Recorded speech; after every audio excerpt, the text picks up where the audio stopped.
평소에 나이 들어 보인다는 얘기를 들으시거나 힘들지 않은데 피곤해 보인다는 얘기를 들으신 적 없으십니까? 이런 게 의외로 눈 밑에 불룩한 지방 때문에 생기는 경우가 많은데요. 오늘은 저와 함께 눈밑 지방 재배치 수술에 대해 함께 알아보겠습니다.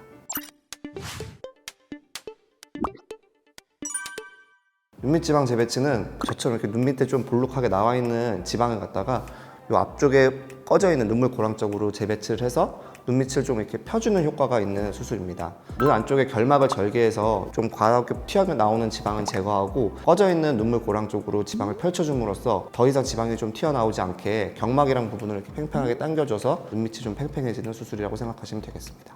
그래서 전체적으로 눈밑이 좀 매끈해지는 효과가 있습니다. 그럼 눈밑 지방 재배치를 할 수 있는 수술 대상은 어떻게 될까요?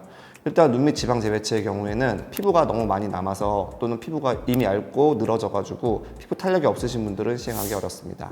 그래서 피부가 좀 팽팽한 젊은 층이나 아니면 아직 피부가 탄력이 있는 중년층 정도에서 시행하기 좋고 장년층이 됐을 때는 시행하기가 어렵습니다. 눈물고랑이 쪽이 패여 있고 눈 밑에 지방이 튀어나와서 볼록하신 분들께서 시행하시면 좋은 수술입니다. 그러면 이쯤에서 눈밑 지방 재배치에 대해서 퍼져 있는 잘못된 소문들에 대해서 확인을 해보는 시간을 가져보도록 하겠습니다.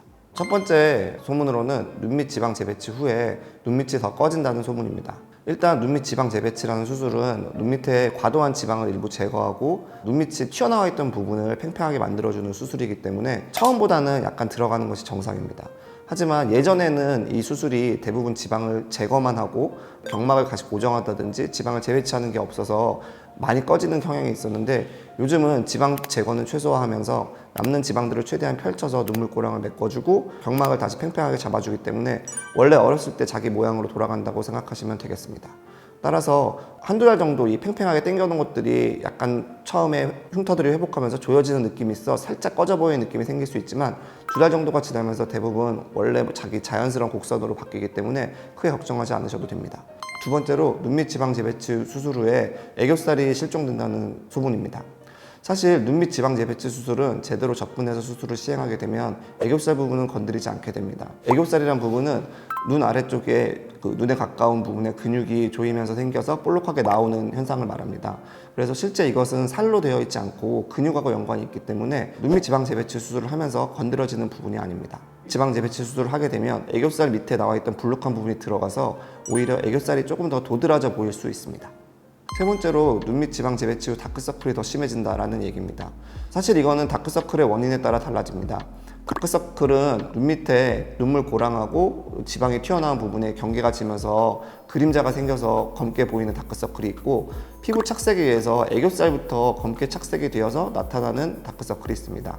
눈물 고랑에 의해서 그림자가 져서 생기는 다크서클의 경우에는 오히려 눈밑 지방 재배치 수술을 하고 나면 다크서클이 완화될 수 있습니다. 하지만 다른 다크서클의 원인인 착색에 의한 경우에는 애교살부터 착색이 있기 때문에 실제로 눈밑 지방 재배치를 해서 부풀었던 풍선이 줄어드는 것처럼 밑에 볼륨이 빠지면 약간 더 진해지는 경향이 있을 수 있습니다. 이런 경우에는 눈밑 지방 재배치 수술과 함께 토닝 레이저를 같이 열심히 받아주시면 증상을 완화시킬 수 있습니다. 레이저 토닝 같은 경우는 뭐 피부과로 가야 되는 건가요?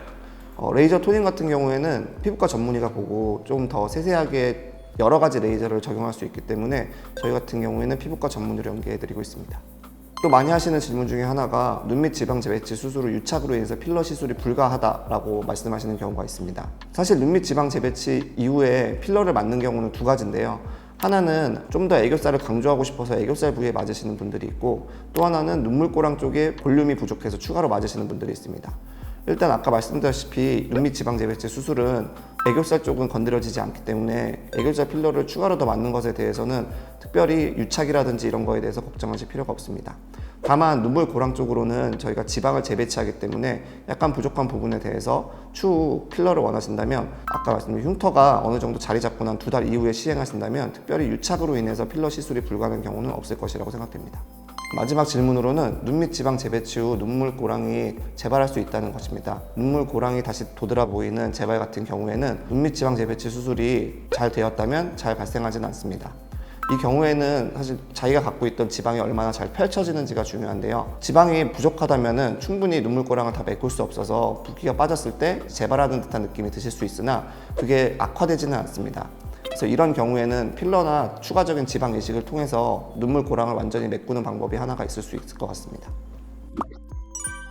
눈밑 지방 재배치는 회복도 빠르고 겉으로 흉터가 남지 않는 장점이 있습니다.